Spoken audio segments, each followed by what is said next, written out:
À l'automne 1857, quelque chose se produisit à Little Rock, dans l'Arkansas, que les autorités locales enfouirent si profondément qu'il fallut plus d'un siècle avant que des murmures n'en émergent. Le soir de Thanksgiving, dans ce qui avait été autrefois la plus grande maison de plantation du comté de Pulaski, un esclave nommé Samson aurait tué son maître à main nue, brisant le cou du colonel Jeremiah Rutledge comme une brindille sèche. Mais ce qui rend cette histoire différente des autres récits de rébellion d'esclaves, ce sont les témoignages affirmant que la force de Samson cette nuit-là était inhumaine. Assez grande pour écraser le crâne d'un homme d'une seule main, plier des outils en fer comme des bretzels et laisser des empreintes de mains si profondément incrustées dans des poutres en chêne qu'elles seraient encore visibles aujourd'hui. Les archives officielles furent scellées, les témoins réduits au silence et l'incident entièrement effacé des journaux locaux. Que s'est-il réellement passé à la plantation Rutledge ce soir de Thanksgiving? Et pourquoi 3 responsables du comté passèrent-ils le reste de leur vie à affirmer que ce qu'ils avaient vu cette nuit-là défiait toute explication naturelle? Avant de poursuivre l'histoire de Samson et des secrets enfouis sous la plantation Rutledge, si ces chapitres oubliés de l'histoire américaine vous fascinent, abonnez-vous et dites-nous dans les commentaires de quel état vous nous écoutez, car le récit de ce soir pourrait être plus proche de votre ville natale que vous ne l'imaginez. L'histoire commence au cœur du territoire de l'Arkansas, à environ 30 km au sud de Little Rock, là où la rivière Arkansas traçait son cours paresseux à travers certaines des terres cotonnières les plus riches du sud. En 1857, la plantation Rutledge s'étendait sur plus de 3000 acres, exploitée par près de 200 esclaves qui vivaient à l'ombre de l'imposante demeure néoclassique du colonel Jeremiah Rutledge. Rutledge lui-même était un homme de contradiction. Avocat né dans le Massachusetts, il avait déménagé vers le sud dans sa vingtaine, attiré par la promesse d'une richesse facile grâce à la spéculation sur le coton. Contrairement à de nombreux propriétaires de plantations nés dans ce système, Rutledge l'avait choisi. Et peut-être à cause de ce choix, il dirigeait sa propriété avec une cruauté méthodique qui choquait même ses voisins. Il tenait des registres méticuleux des châtiments, conservait des tableaux détaillés de reproduction pour sa propriété humaine et était connu dans tout le comté de Pulaski pour son approche prétendument scientifique de la gestion des esclaves. La communauté asservie de la plantation Rutledge vivait dans 2 quartiers distincts, les travailleurs des champs dans des cabanes grossières près de la rivière et les domestiques dans des logements légèrement meilleurs, plus proches de la maison principale. C'était un monde de conversations murmurées, de savoirs cachés et de stratégies de survie transmises de génération en génération. Les esclaves les plus âgés parlaient de temps meilleurs sous le prédécesseur de Rutledge, un homme plus doux qui avait vendu la plantation lorsque le colonel était arrivé avec son capital nordiste et ses ambitions sudistes. Au sein de cette communauté, Samson se distinguait, non pas à cause de sa taille, bien qu'avec ses près d'1,90 m, il dominait la plupart des hommes de son époque, mais en raison de son histoire étrange. Rutledge l'avait acheté 3 ans plus tôt à une plantation en faillite en Louisiane, et l'acte de vente mentionnait des détails inhabituels: constitution robuste, capacités physiques inhabituelles, possible anomalie médicale. L'acheteur assume tous les risques. Le vendeur, un Français nommé Budreau, semblait pressé de se débarrasser de Samson, malgré sa valeur évidente comme travailleur des champs. Samson ne parlait jamais de sa vie antérieure, mais les autres esclaves remarquaient certaines choses. Il pouvait travailler 16 heures par jour dans les champs de coton, sans montrer de fatigue.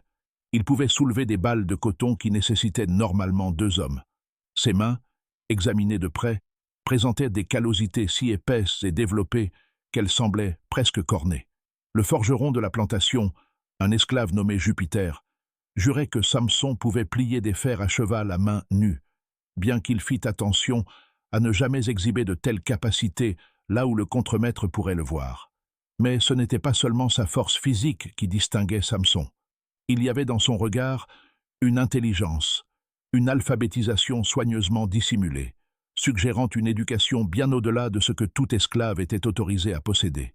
Tard dans la nuit, certains affirmaient l'avoir vu tracer des symboles dans la terre devant sa cabane.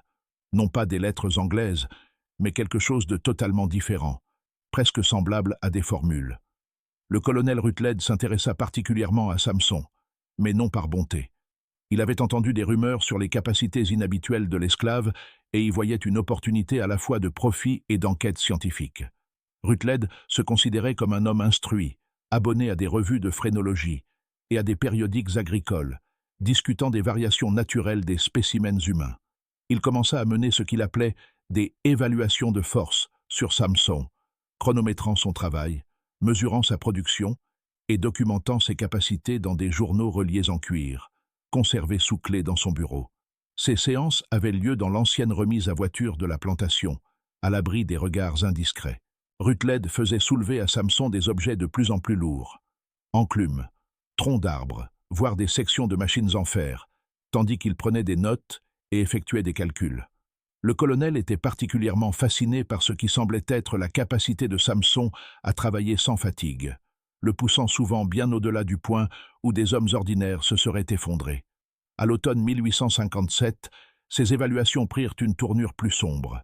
Rutledge commença à inviter des invités à assister à ce qu'il appelait ses démonstrations. De riches planteurs des comtés voisins venus voir l'esclave capable, disait-on, d'exploits de force impossibles.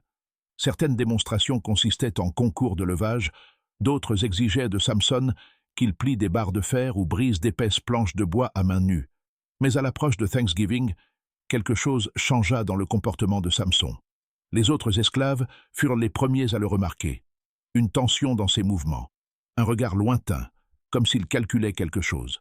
Jupiter raconta plus tard aux enquêteurs que Samson avait commencé à poser des questions étranges sur la disposition de la plantation, sur les habitudes du colonel Rutledge et sur les domestiques ayant accès aux différentes parties du manoir.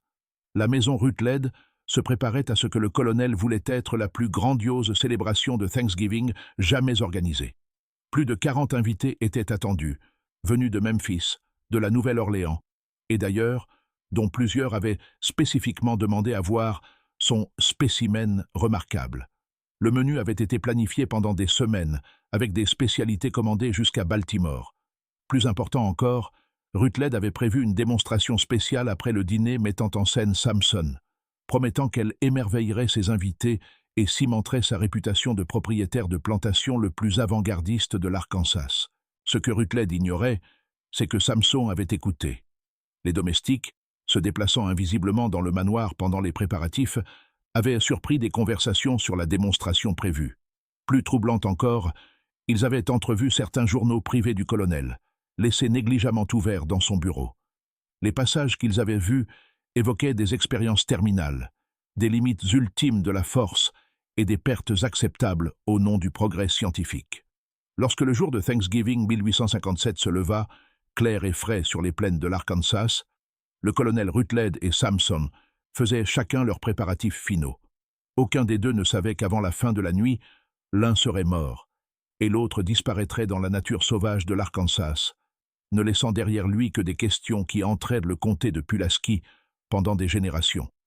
La disparition de Samson et du corps ne fut cependant que le début. En l'espace de quelques heures, des messagers furent envoyés à Little Rock, des télégrammes expédiés, et des responsables commencèrent à arriver à la plantation. Ce qu'ils découvrirent déclencha une enquête qui accapara les autorités locales pendant des mois et laissa derrière elles des questions qui demeurent sans réponse encore aujourd'hui. Les conséquences immédiates de cette nuit de Thanksgiving plongèrent le comté de Pulaski dans le chaos. À l'aube du 27 novembre, la nouvelle s'était répandue à travers le réseau de propriétaires de plantations, de contremaîtres et de responsables du comté qui formaient l'épine dorsale de la société de l'Arkansas. Les implications étaient stupéfiantes, non seulement parce qu'un esclave avait tué son maître, mais parce que Samson avait disparu de manière si totale, et parce que les témoins étaient profondément traumatisés. Le juge Cornelius Dillingham, l'un des esprits juridiques les plus respectés de l'État, retourna à Little Rock dans un état que son greffier décrivit comme un effondrement nerveux complet.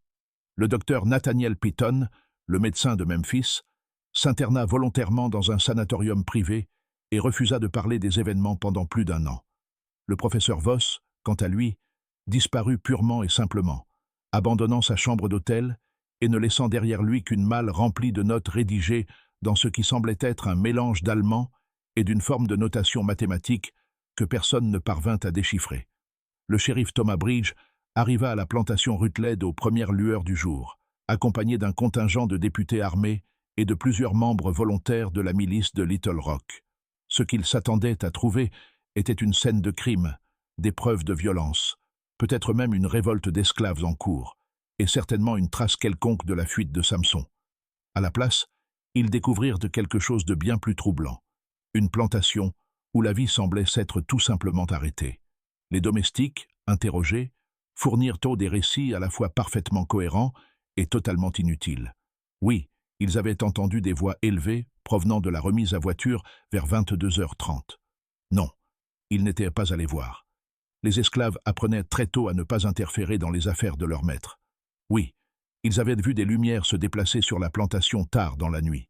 Mais depuis leur quartier, ils ne pouvaient déterminer qui les portait ni où elles se dirigeaient. Plus frustrante encore, lorsqu'on les interrogeait sur Samson lui-même, les esclaves semblaient presque incapables de fournir des descriptions utiles. Il était grand, s'accordèrent-ils à dire. Il était fort, certainement. Mais lorsqu'on les questionnait sur sa personnalité, ses habitudes, ses relations avec les autres esclaves, ils devenaient vagues et évasifs, d'une manière suggérant soit une dissimulation délibérée, soit une réelle confusion quant à qui Samson avait réellement été. Jupiter, le forgeron de la plantation, se révéla être le témoin le plus loquace, bien que son témoignage soulevât davantage de questions qu'il n'apportait de réponses. Sous la pression du shérif Brège, il admit que Samson possédait une force inhabituelle, bien au-delà de ce dont un homme normal aurait dû être capable. Mais lorsqu'on lui demanda des détails précis, son récit devint de plus en plus étrange. Il pouvait travailler toute la journée sans se fatiguer, déclara Jupiter, les mains se tordant nerveusement sur ses genoux. Mais ce n'était pas une fatigue normale. Vous comprenez? C'était comme s'il était alimenté par quelque chose de différent de nous tous. Et parfois, tard dans la nuit, je le voyais faire des choses qui n'avaient aucun sens. Quel genre de choses? Insista le shérif Brège. Il travaillait avec des chiffres, les traçait dans la terre, mais ce n'étaient pas des chiffres comme ceux que j'ai jamais vus. Et parfois, il se parlait à lui-même, mais pas en anglais. Dans autre chose, quelque chose qui sonnait, Jupiter hésita, cherchant visiblement comment décrire ce qu'il avait observé. Quelque chose qui sonnait comme s'il donnait des ordres. Pas juste qu'il parlait, comme s'il avait l'habitude de commander. Les preuves matérielles sur la plantation étaient tout aussi déconcertantes. La remise à voiture montrait des signes évidents des activités de la nuit précédente. Des poids éparpillés, des barres de fer tordues, des poutres en bois brisées. Mais il n'y avait pas de sang, malgré la violence de la mort du colonel Rutledge. Il n'y avait aucune empreinte claire menant hors du bâtiment, malgré la terre meuble qui aurait dû conserver des traces. Plus mystérieuse encore, il n'y avait pas de corps. Le shérif Bragg organisa des équipes de recherche qui ratissèrent les plaines de l'Arkansas sur des kilomètres dans toutes les directions. Ils draguèrent les étangs, fouillèrent les bâtiments abandonnés, suivirent chaque ruisseau et chaque rivière dans un rayon de 30 kilomètres. Mais Samson semblait s'être évanoui aussi complètement que la brume matinale, ne laissant derrière lui aucune trace de son passage. L'enquête prit une tournure de plus en plus désespérée à mesure que les jours devenaient des semaines. Le gouverneur Elias Conway, sous la pression des plus grands propriétaires de plantations de l'État, autorisa une récompense de $500 pour toute information menant à la capture de Samson. Une somme énorme qui attira des chasseurs de primes venus d'aussi loin que la Nouvelle-Orléans et Memphis. Des avis de recherche apparurent dans tout le territoire de l'Arkansas et dans les États voisins, présentant une description si générique qu'elle aurait pu s'appliquer à des dizaines d'hommes. Grand homme noir, environ 1,90 m, carrure exceptionnellement puissante, répondant au nom de Samson. Extrêmement dangereux, approché avec prudence. Mais à mesure que les semaines passaient, un schéma plus inquiétant commença à émerger. Plusieurs chasseurs de primes engagés dans les recherches signalèrent des rencontres étranges dans la nature sauvage de l'Arkansas, des aperçus fugaces d'une silhouette d'une taille impossible se déplaçant dans les forêts la nuit, des campements qui semblaient avoir été occupés par quelqu'un doté d'une force colossale, des arbres déracinés ou pliés d'une manière suggérant une puissance surhumaine. Plus troublants encore furent les rapports qui commencèrent à parvenir d'autres régions de l'État. Un propriétaire de plantation près de Pine Bluff signala que ses esclaves avaient commencé à se comporter de manière étrange, chuchotant entre eux et montrant des signes de ce qu'il appelait une excitation dangereuse. Il parlait, disait-il, d'un homme qui marchait librement dans les bois, d'un homme que les chaînes ne pouvaient retenir. Des chants anciens, longtemps tus, commencèrent à réapparaître dans les quartiers d'esclaves, porteurs de paroles codées évoquant la force, la fuite et une délivrance violente. les contremaîtres signalèrent une augmentation des actes de désobéissance, des regards défiants, une lenteur délibérée dans le travail qui n'existait pas auparavant. Les autorités rejetèrent officiellement ces rapports comme de simples superstitions et de la nervosité collective. Mais en privé, l'inquiétude grandissait. Le meurtre du colonel Rutledge avait déjà ébranlé l'illusion de contrôle absolu sur laquelle reposait le système esclavagiste. L'idée qu'un homme comme Samson puisse encore être en liberté, peut-être même survivre dans les marécages et les forêts sans aide, était profondément troublante. À mesure que l'hiver approchait, les recherches s'intensifièrent. Des patrouilles armées parcouraient les routes la nuit. Des chiens furent amenés de Memphis pour tenter de suivre une piste, mais chaque tentative se solda par un échec. Les animaux semblaient perdre toute trace de Samson après seulement quelques kilomètres, comme s'il s'était volatilisé dans l'air même. Certains murmuraient qu'il avait traversé la rivière Arkansas à la nage, malgré le courant traître et les températures glaciales. D'autres affirmaient qu'aucun homme, aussi fort soit-il, n'aurait pu survivre seul dans les zones humides hivernales. Et pourtant, aucun corps ne fut jamais retrouvé. À la fin de l'année 1857, l'enquête officielle fut discrètement suspendue. Les avis de recherche furent retirés. La récompense expira sans être réclamée. Les registres du comté furent classés et, dans certains cas, mystérieusement modifiés. Dans les journaux locaux, les rares articles mentionnant l'incident furent remplacés par de vagues références à une mort accidentelle et à des troubles domestiques sans importance. La plantation Rutledge fut vendue moins d'un an plus tard à un consortium d'investisseurs qui démantelèrent rapidement l'exploitation.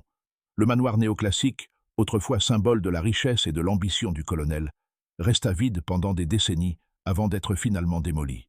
Lors de cette démolition, des ouvriers signalèrent avoir trouvé dans l'ancienne remise à voiture des poutres de chêne portant des empreintes de mains si profondément incrustées que les scies eurent du mal à les entamer.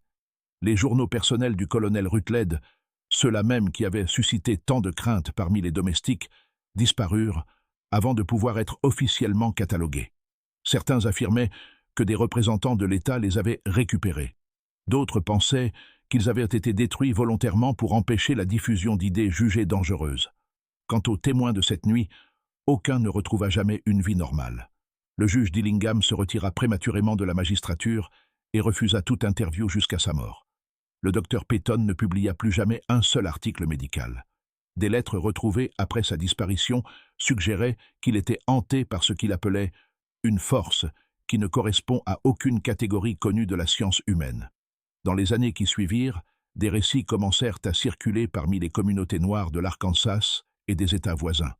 Des histoires d'un géant bienveillant apparaissant la nuit pour guider des esclaves en fuite vers des refuges sûrs.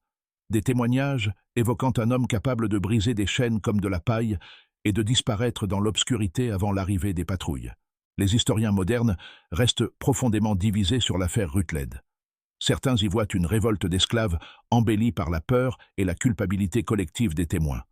D'autres suggèrent que le cas de Samson pourrait représenter une condition médicale rare, mal comprise à l'époque, combinée à une intelligence exceptionnelle et à une détermination farouche à la liberté. Mais il existe aussi une troisième école de pensée, plus discrète, rarement abordée dans les cercles académiques officiels. Ceux qui l'acceptent notent les incohérences des archives, la disparition systématique des preuves et les témoignages indépendants décrivant tous la même chose. Une force qui dépassait de loin les limites humaines connues. Aujourd'hui encore, dans certaines régions reculées de l'Arkansas, des anciens racontent que certaines nuits, on peut entendre des pas lourds dans les bois ou trouver au matin des arbres pliés comme par une main géante. Ils disent que Samson n'est jamais vraiment parti, qu'il a simplement choisi un monde où personne ne pourrait plus jamais le posséder.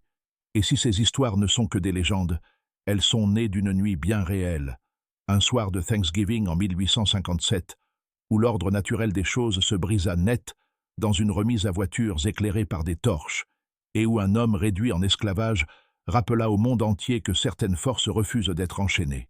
Un autre propriétaire de plantation près de Helena affirma que son contremaître avait démissionné brusquement après avoir signalé que les esclaves parlèrent de quelqu'un qu'ils appelaient « l'homme fort », censé venir remettre les choses en ordre. À Noël 1857, l'enquête sur Samson était devenue une véritable source d'embarras pour les forces de l'ordre de l'Arkansas. Malgré une chasse à l'homme massive, une récompense substantielle et l'implication de marshals fédéraux, ils n'étaient pas plus proches de retrouver leurs fugitifs qu'ils ne l'avaient été la nuit de Thanksgiving. Pire encore, l'affaire commençait à attirer une attention indésirable de la part des journaux du Nord, qui publiaient des récits sensationnalistes sur le Superman de l'Arkansas, lequel aurait tué son maître avant de disparaître dans la nature. C'est durant cette période que les premières tentatives de dissimulation officielle commencèrent à apparaître.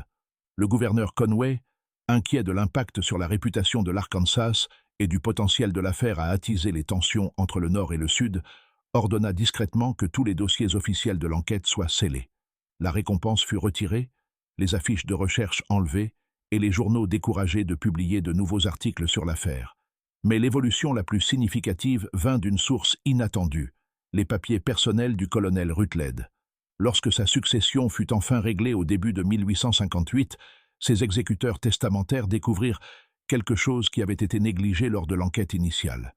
Caché dans un faux fond du bureau du colonel se trouvait une collection de documents suggérant que son intérêt pour Samson allait bien au-delà d'une simple curiosité scientifique. Parmi ces papiers figurèrent des correspondances avec plusieurs universités du Nord, comprenant des discussions détaillées sur l'expérimentation humaine et des études d'amélioration physique.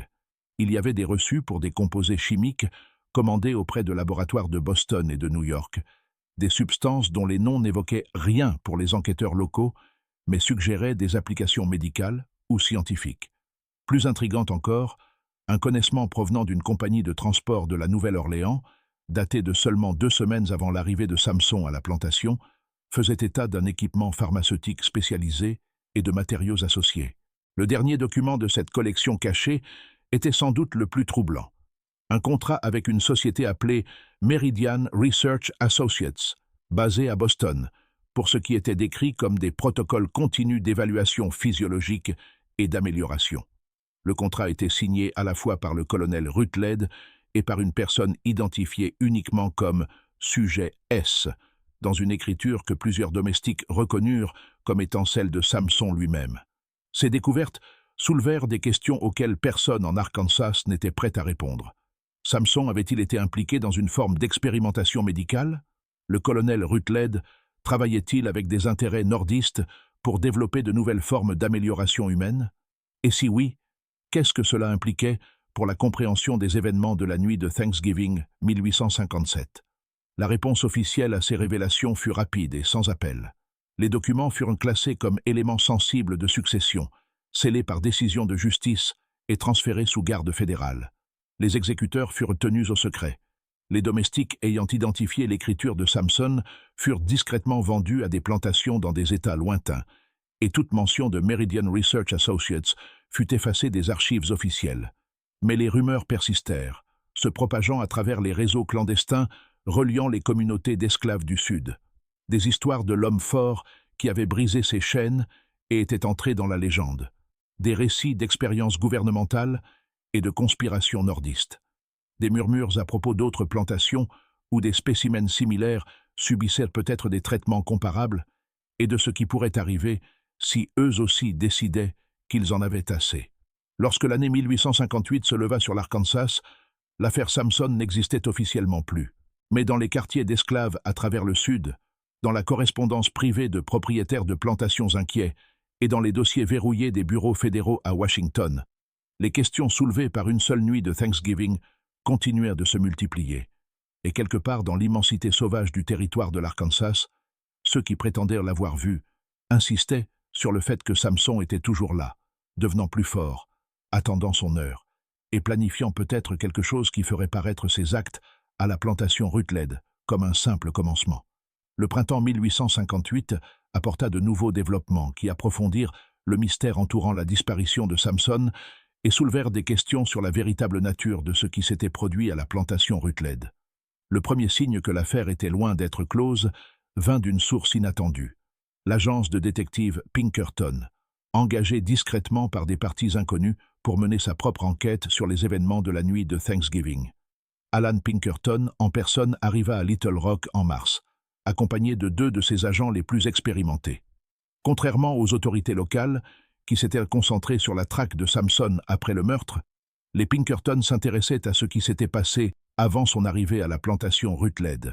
Leur enquête mit au jour une piste remontant à travers la Louisiane, le Mississippi et jusqu'à une série d'établissements médicaux du Nord-Est, menant ce qu'ils appelaient euphémiquement des recherches sur l'amélioration humaine. L'enquête Pinkerton débuta avec l'acte de vente original qui avait conduit Samson en Arkansas. Le détective James Hawthorne, se faisant passer pour un acheteur potentiel d'esclaves, se rendit en Louisiane pour interroger le vendeur initial, le Français nommé Budreau. Ce qu'il découvrit fut profondément troublant. La plantation de Budreau, située dans la région des Bayous au sud de la Nouvelle-Orléans, avait été le site d'expériences médicales intensives menées sous l'égide de ce qu'on appelait la Southern Health Initiative. Ce programme, censé étudier les maladies courantes parmi les populations asservies, testait en réalité divers composés chimiques et procédures médicales destinées à améliorer les capacités physiques humaines. Le Français était nerveux dès que j'ai mentionné le nom de Samson, écrivit Hawthorne dans son rapport confidentiel à Pinkerton. Il insistait sur le fait qu'il avait divulgué tous les risques connus dans l'acte de vente et qu'il n'était en rien responsable de ce qui s'était produit ensuite. Mais sous la pression, il admit que Samson avait participé à ce qu'il appelait le protocole d'amélioration pendant plus de 2 ans avant la vente. Selon Budreau, la Southern Health Initiative était financée par un consortium d'investisseurs nordistes cherchant à développer des systèmes de travail plus efficaces. Les expériences consistaient à exposer les sujets à divers traitements chimiques, à des régimes d'exercice strictement surveillés et à des protocoles dits d'optimisation nutritionnelle. La plupart des sujets montraient des améliorations modestes de force et d'endurance. Quelques-uns présentaient des changements spectaculaires. Et un très petit nombre, comme Samson, commencèrent à afficher des capacités semblant dépasser les limites humaines normales. Mais il y avait des effets secondaires. Les sujets améliorés montrèrent des signes d'indépendance, devenaient plus difficiles à contrôler, plus enclins à remettre l'autorité en question, et certains développèrent des capacités intellectuelles profondément inquiétantes. Samson était parmi les cas les plus extrêmes, ou les plus réussis, selon le point de vue. Il apprit à lire et à écrire en quelques mois, commença à comprendre des concepts mathématiques complexes et posa des questions sur la nature même des traitements qu'il recevait. Les expériences en Louisiane furent brusquement interrompues en 1854, lorsque plusieurs sujets améliorés s'échappèrent lors d'une révolte qui coûta la vie à 3 contremaîtres. La plupart des fugitifs furent repris et discrètement éliminés, mais quelques-uns, dont Samson, furent vendus à des plantations éloignées avec des avertissements soigneusement formulés concernant leurs caractéristiques inhabituelles. Cette révélation poussa les Pinkerton à enquêter sur les connexions nordistes de la Southern Health Initiative. Ils découvrirent un réseau d'établissements médicaux, d'institutions de recherche et de laboratoires privés, menant des expériences similaires dans les années 1840 et 1850. Ces travaux étaient financés par un mélange d'investisseurs privés, de contrats gouvernementaux et d'intérêts militaires cherchant à développer des soldats améliorés pour de futurs conflits. La figure centrale de ce réseau était le docteur Marcus Kleinman, un immigrant allemand ayant établi des centres de recherche à Boston, Philadelphie et Baltimore. Son travail portait sur ce qu'il appelait l'optimisation humaine, combinant traitements chimiques, conditionnement physique et conditionnement psychologique, afin de créer des individus aux capacités accrues. Ces sujets provenaient de prisons, de populations immigrées et, de plus en plus, d'esclaves achetés spécifiquement à des fins expérimentales. La détective Sarah Chen, l'une des agentes les plus compétentes de Pinkerton, infiltra l'établissement de Kleinman à Boston, en se faisant passer pour une infirmière à la recherche d'un emploi. Ces rapports révélèrent l'ampleur et la sophistication du programme. L'établissement tenait des dossiers détaillés sur plus de 200 sujets ayant subi différents niveaux de traitement d'amélioration. Le taux de réussite varie considérablement selon la condition physique du sujet, son profil psychologique et ce qu'ils appellent des facteurs de compatibilité génétique, écrivit-elle. Les sujets réussissants montrèrent des augmentations de force allant de 50% à, dans des cas extraordinaires, plus de 300% des capacités humaines de base. Mais la découverte la plus inquiétante vint de l'accès de Chen à la correspondance privée de Kleinman. Le médecin était en communication régulière avec le colonel Rutledge, recevant des rapports détaillés sur les progrès de Samson et fournissant des conseils pour maximiser les capacités du sujet. Plus alarmante encore, ces lettres révélaient que la démonstration de Thanksgiving avait été planifiée en coordination avec Kleinman comme test ultime de l'amélioration de Samson. Le sujet a atteint les limites de notre compréhension actuelle, écrivait Kleinman. La démonstration que vous avez prévue fournira des données cruciales sur les points de rupture psychologique des sujets améliorés. Nous devons comprendre ce qui se produit lorsqu'ils sont poussés au-delà de toute limite raisonnable. Les implications pour de futures applications militaires sont énormes. La dernière pièce du puzzle vint d'une source inattendue. Jupiter, le forgeron de la plantation, qui avait maintenu le contact avec plusieurs agents de Pinkerton, par l'intermédiaire d'un réseau de Noirs libres à Little Rock.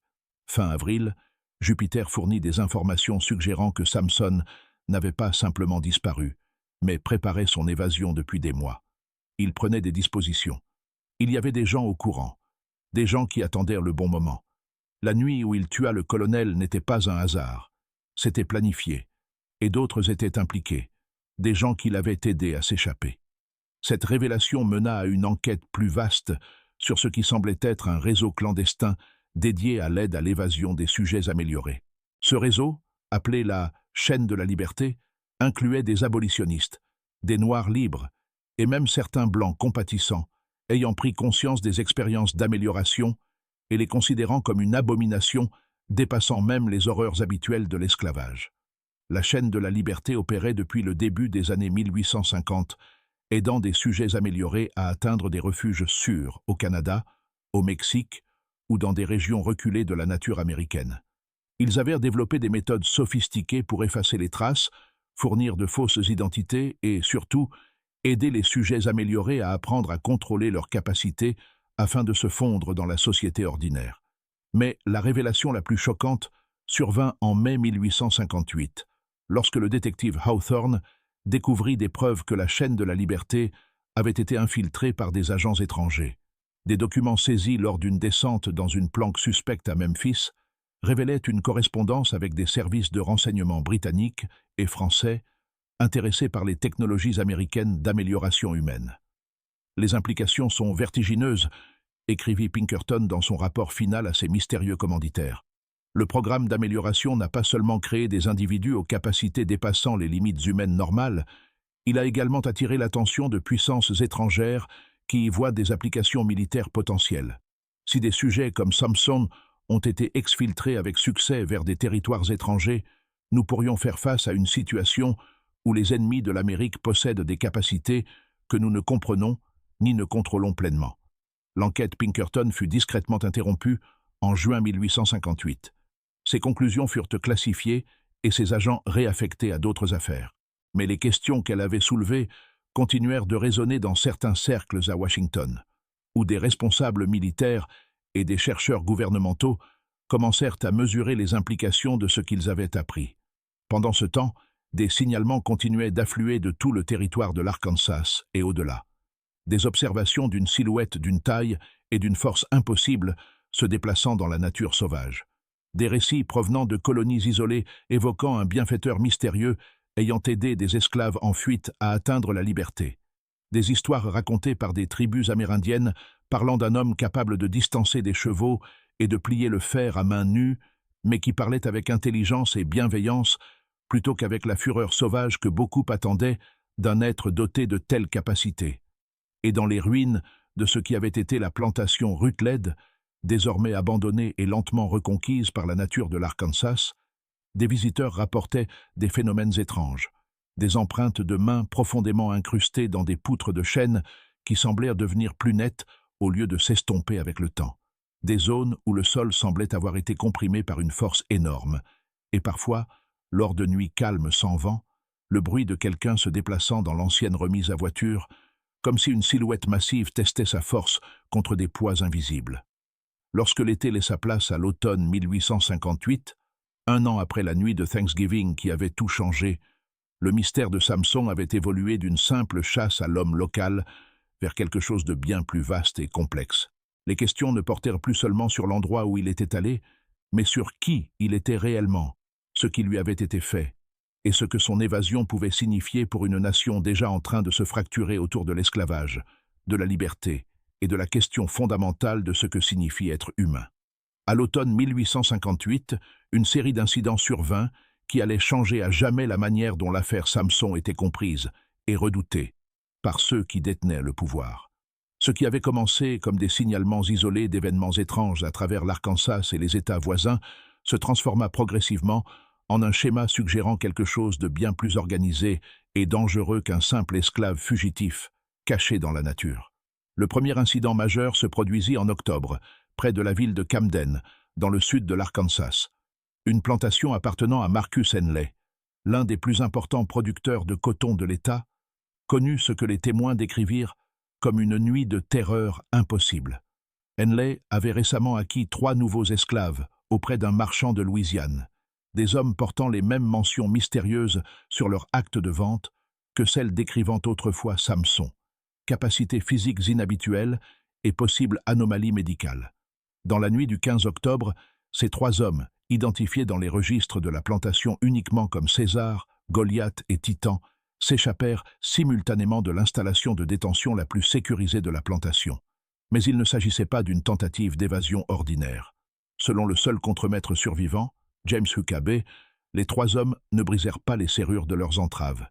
Ils brisèrent les entraves elles-mêmes, tordant des bandes de fer massifs à main nue, comme si elles avaient été faites d'argile. « Je gère des esclaves depuis 20 ans, déclara Huckabee aux enquêteurs, et je n'ai jamais rien vu de tel.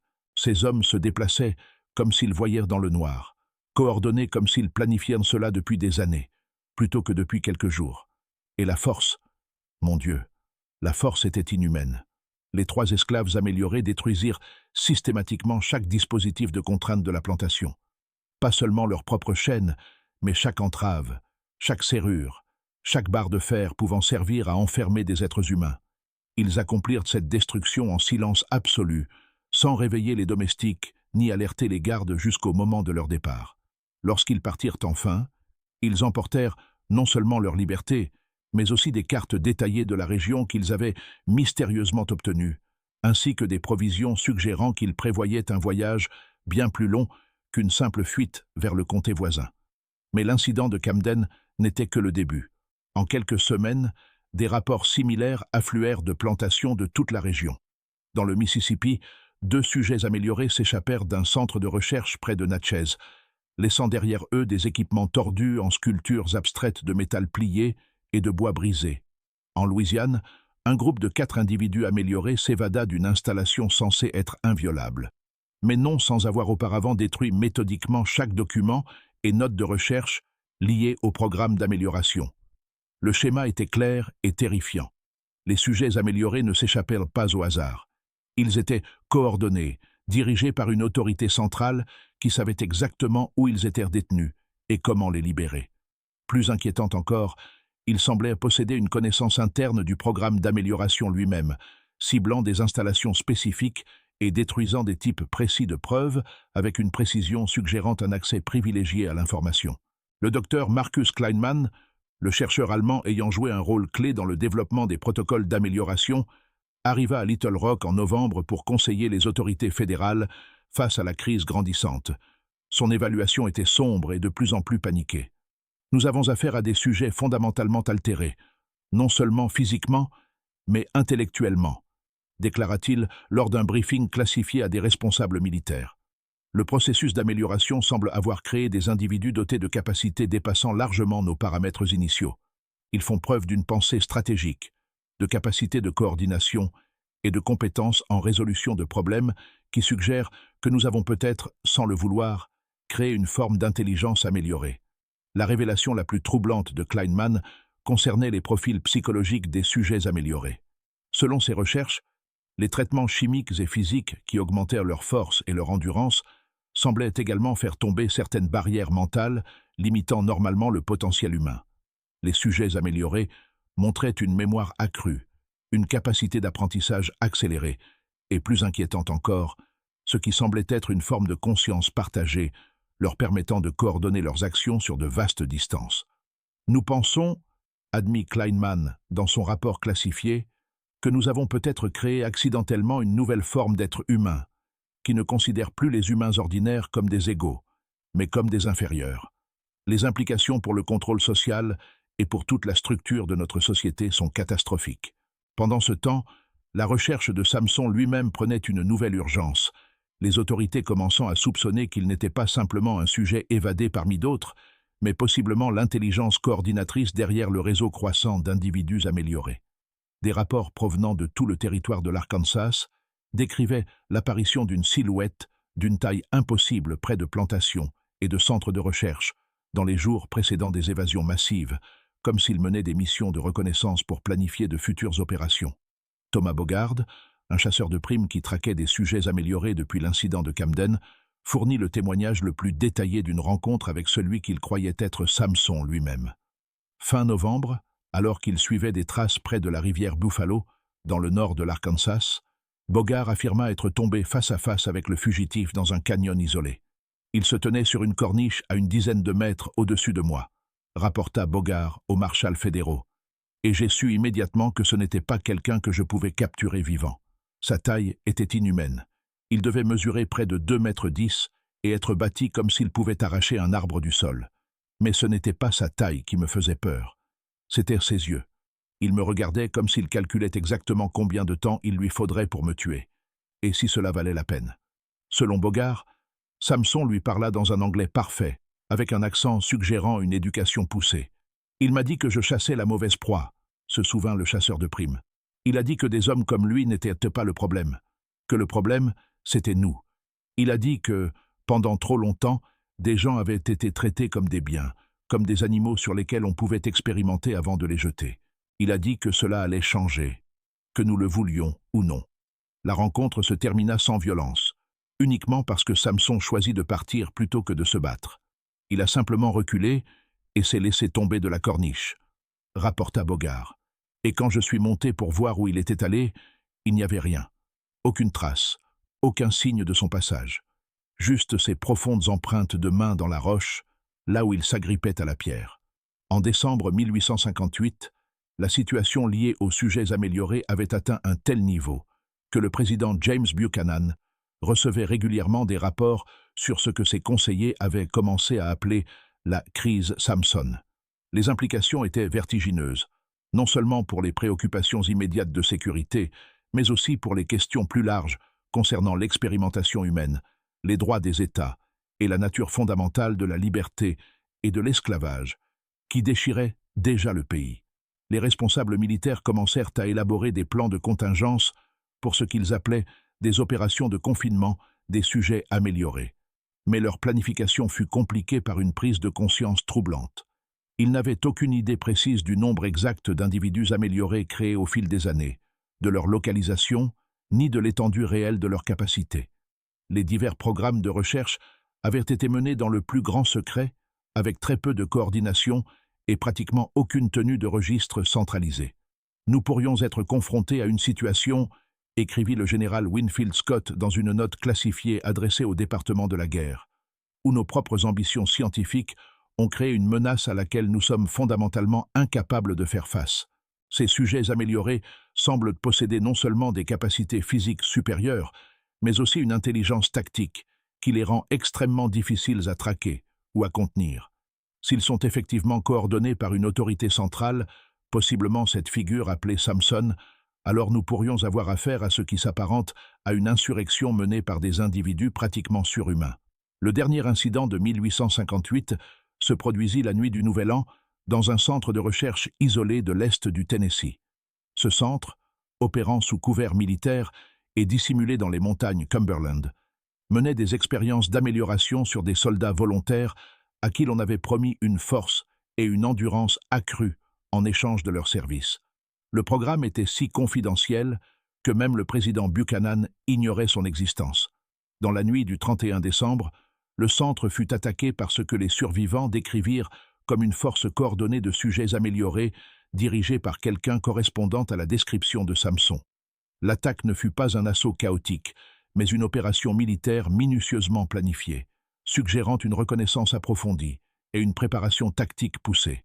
Ils savaient exactement où se trouvait chaque chose, rapporta le major William Kittenden, commandant du site. Ils ont neutralisé nos communications en premier, puis ont systématiquement détruit tout le matériel de recherche et libéré les sujets.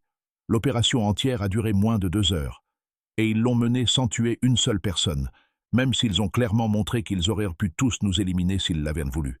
L'aspect le plus troublant de l'attaque du Tennessee fut le message laissé derrière eux.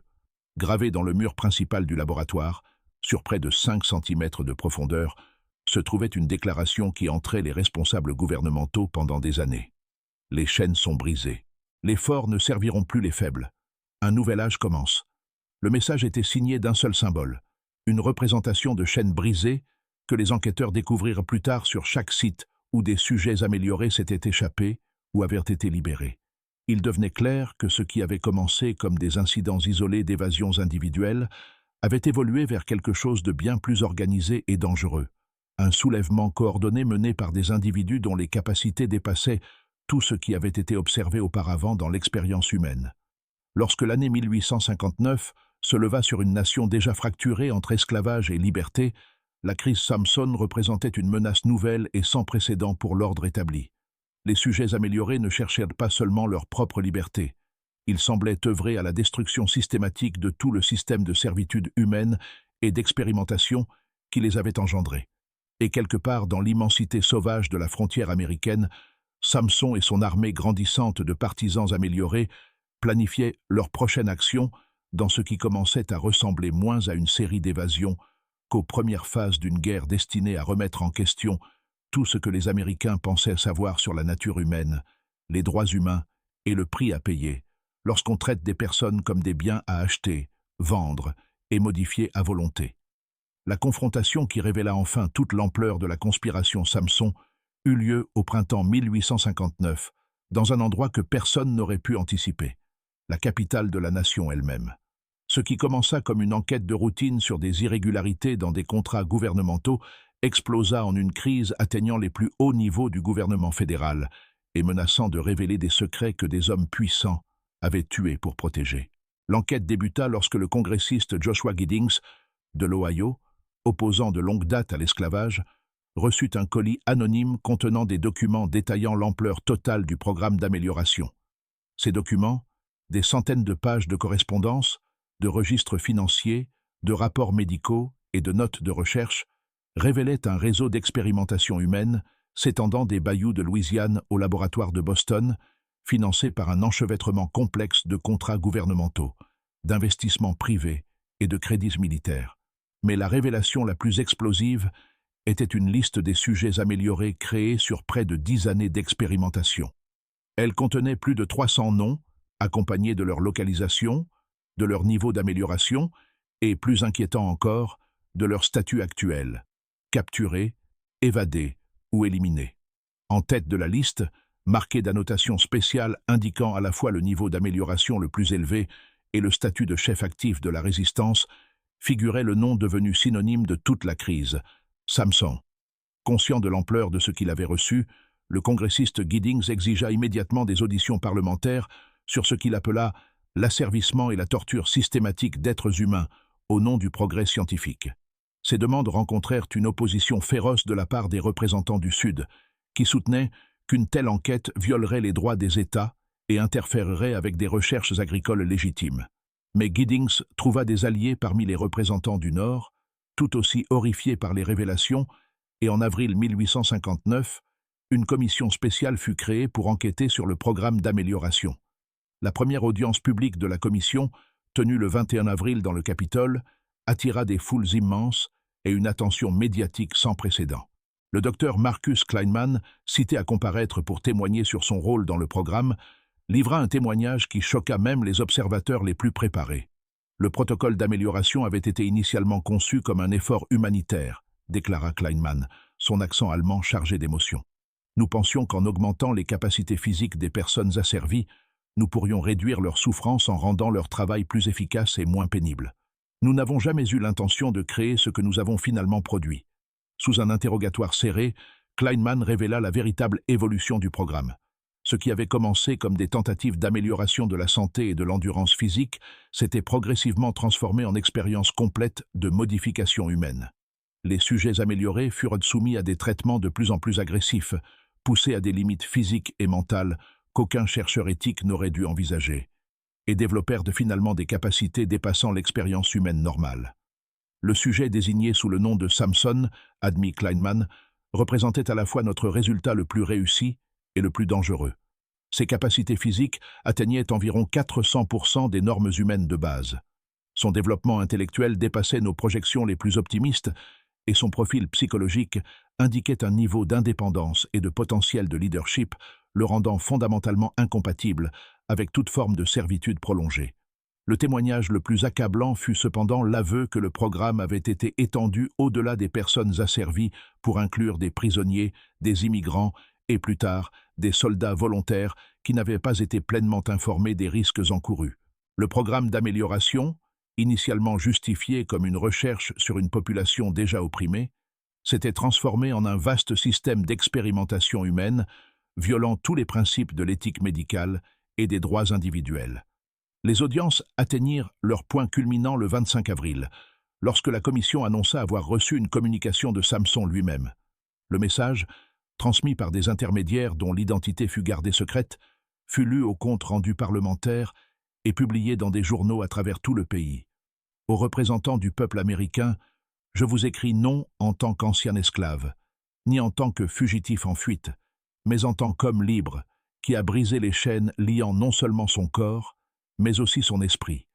Pendant trop longtemps, des hommes comme moi ont été traités comme des biens à acheter et à vendre, comme des animaux à élever et à modifier, comme des sujets d'expérience qu'aucune société décente ne devrait tolérer.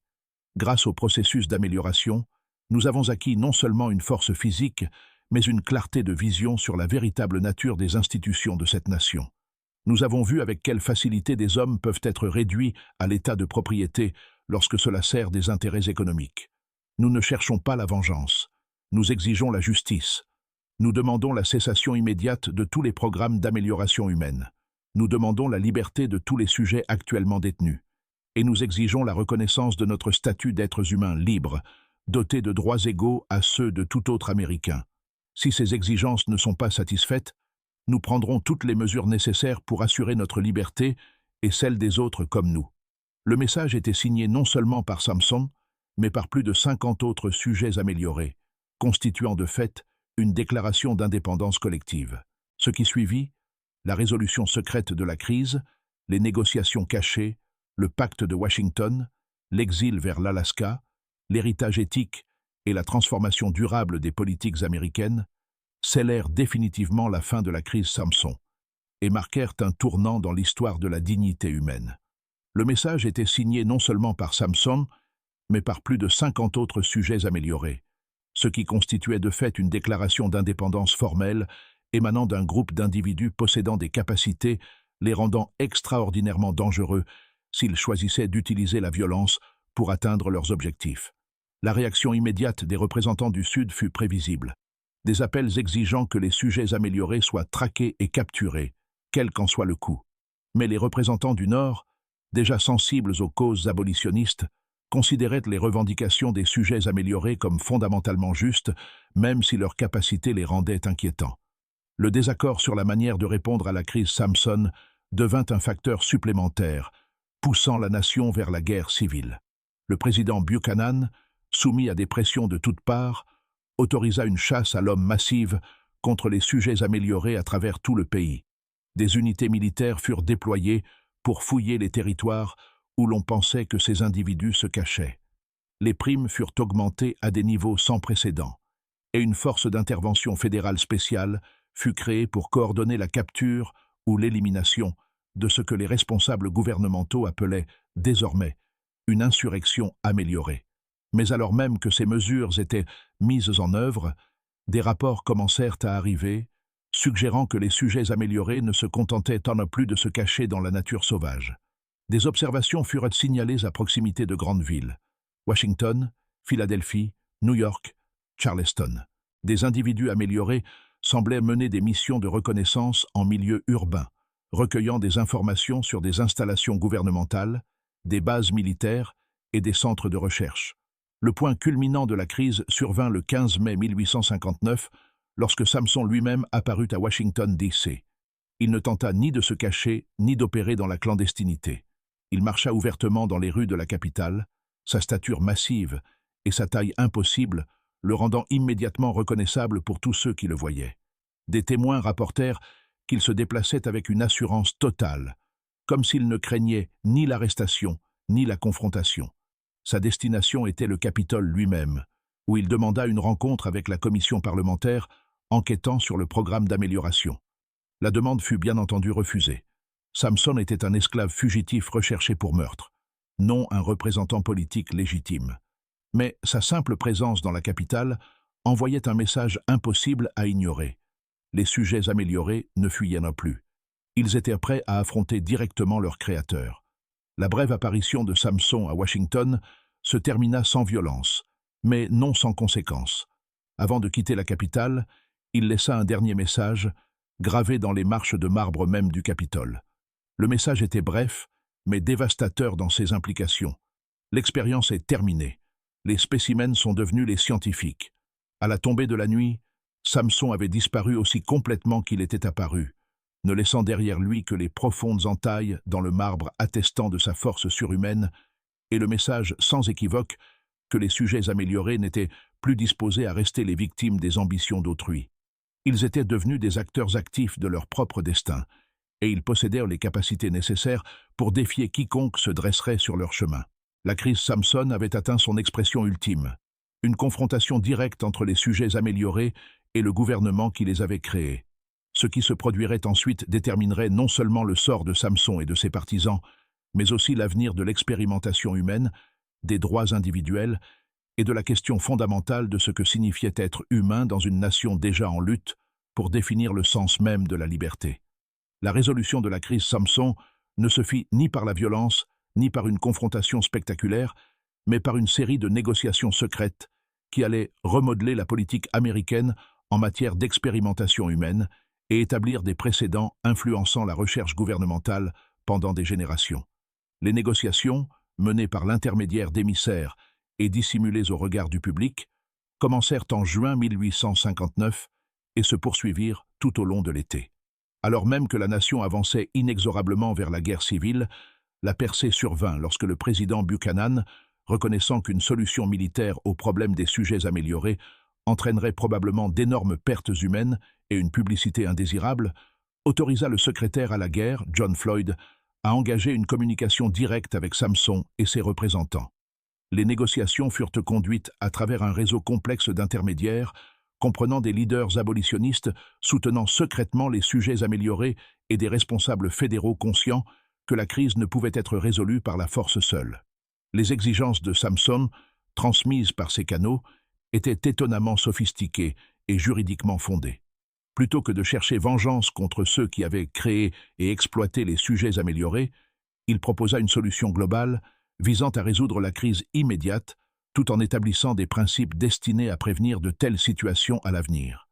Les éléments centraux de ce qui devint connu sous le nom de Pacte de Washington, bien qu'aucun document public n'en ait jamais officiellement reconnu l'existence, comprenaient la cessation immédiate de toute recherche sur l'amélioration humaine menée sous l'égide fédérale, la destruction de tous les matériaux de recherche et dossiers de sujets, et la fourniture de nouvelles identités et d'un soutien financier aux sujets améliorés souhaitant s'intégrer à la société ordinaire. Plus important encore, le pacte établissait ce qui équivalait à un territoire distinct dans les régions reculées de l'Alaska, alors encore sous domination russe, où les sujets améliorés préférant vivre à l'écart de la société normale pourraient fonder leur propre communauté. Cet arrangement fut rendu possible par des négociations internationales complexes impliquant des responsables russes désireux de consolider la bonne volonté américaine avant la future vente de l'Alaska aux États-Unis. Le docteur Marcus Kleinman, dont le témoignage devant le Congrès avait contribué à révéler l'ampleur du programme d'amélioration, joua un rôle clé dans la résolution. En échange de l'immunité judiciaire, il fournit des informations médicales détaillées permettant aux médecins du gouvernement de développer des traitements pour les sujets améliorés souhaitant réduire leurs capacités et s'intégrer à la société ordinaire. Tous les individus améliorés ne choisirent pas cette option, mais ceux qui le firent purent mener des vies relativement normales sous des identités soigneusement construites. La mise en œuvre du pacte de Washington exigea un secret et une coordination extraordinaires.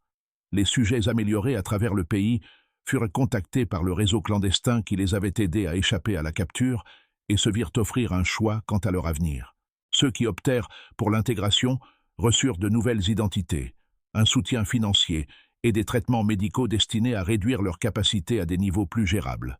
Ceux qui choisirent la séparation furent transportés à travers une série de déplacements minutieusement organisés vers le territoire désigné en Alaska. Samson lui-même choisit la séparation, mais pas avant de s'être assuré que tous les autres sujets améliorés avaient reçu de véritables options pour leur avenir. Sa dernière communication avec les négociateurs fédéraux, transmise en août 1859, témoignait de l'intelligence et de la clarté morale qui avaient fait de lui un dirigeant si efficace de la résistance des sujets améliorés. « Je n'ai aucun désir de vivre parmi des gens qui considèrent des individus comme moi, soit comme des biens à posséder, soit comme des armes à contrôler, » écrivit-il. Mais je n'ai pas non plus le désir de voir des souffrances inutiles infligées à l'une ou l'autre partie de ce conflit. Le pacte que nous avons négocié offre une voie à suivre qui respecte l'autonomie de tous, tout en empêchant de futures tragédies. J'espère que les générations futures tireront des leçons des erreurs qui ont créé cette situation et traiteront tous les êtres humains avec la dignité et le respect que chaque personne mérite. La résolution publique de la crise Samson fut soigneusement gérée afin de minimiser son impact sur la politique nationale et l'opinion publique. L'enquête parlementaire fut discrètement conclue par un rapport reconnaissant des irrégularités dans certains programmes de recherche, mais évitant les détails spécifiques des expériences d'amélioration. Le Dr Kleinman et d'autres figures clés du programme furent transférés dans des lieux reculés, où ils purent poursuivre des recherches médicales sous stricte supervision, mais sans accès à des sujets humains. Les sujets améliorés ayant choisi l'intégration furent dispersés à travers les États du Nord, où ils menèrent des vies discrètes sous de fausses identités. Beaucoup devinrent agriculteurs prospères, artisans ou petits entrepreneurs, leur capacité améliorée leur conférant des avantages qu'ils prenaient soin de ne pas afficher de manière trop visible. Certains s'impliquèrent dans le chemin de fer clandestin, utilisant leur capacité pour aider d'autres personnes réduites en esclavage à atteindre la liberté. Ceux qui choisirent la séparation fondèrent des communautés en Alaska, qui devinrent légendaires parmi les populations autochtones du territoire, pour leur force, leur sagesse et leur engagement envers la justice. Ces communautés maintinrent des contacts entre elles et avec certains responsables gouvernementaux, servant à la fois de rappel des conséquences du programme d'amélioration et de ressources mobilisables, en cas de circonstances extrêmes. L'impact le plus durable de la crise Samson fut son influence sur la politique fédérale en matière d'expérimentation humaine. Le pacte de Washington contenait des dispositions établissant les premières lignes directrices éthiques formelles pour la recherche médicale parrainée par le gouvernement, des principes qui évolueraient plus tard vers le système moderne de consentement éclairé et de protection des sujets humains. Bien que ces directives aient d'abord été tenues secrètes, elles influencèrent les pratiques de recherche gouvernementale et aidèrent à prévenir des crises similaires dans les décennies suivantes. La guerre de sécession, qui éclata moins de 2 ans après la résolution de la crise Samson, relégua le programme d'amélioration à l'arrière-plan de la mémoire publique. Les pertes massives et les bouleversements sociaux de ce conflit rendirent l'histoire de quelques dizaines d'individus améliorés relativement mineurs en comparaison.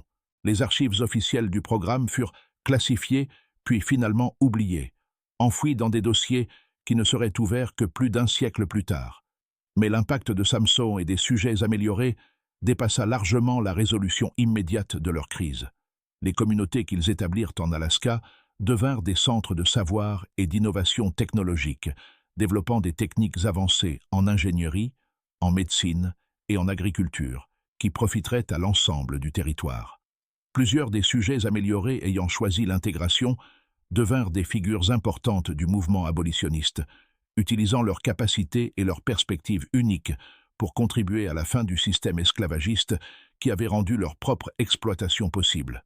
Plus importante encore, la crise Samson démontra que la dignité humaine et les droits individuels pouvaient triompher même des systèmes d'oppression et d'exploitation les plus sophistiqués. Les sujets améliorés ne s'étaient pas contentés de s'échapper de leur chaîne. Ils avaient remis en cause les fondements mêmes qui rendèrent de telles chaînes possibles. Avec le temps, alors que les détails du programme d'amélioration s'estompèrent de la mémoire officielle, l'histoire de Samson devint davantage une légende qu'un fait historique.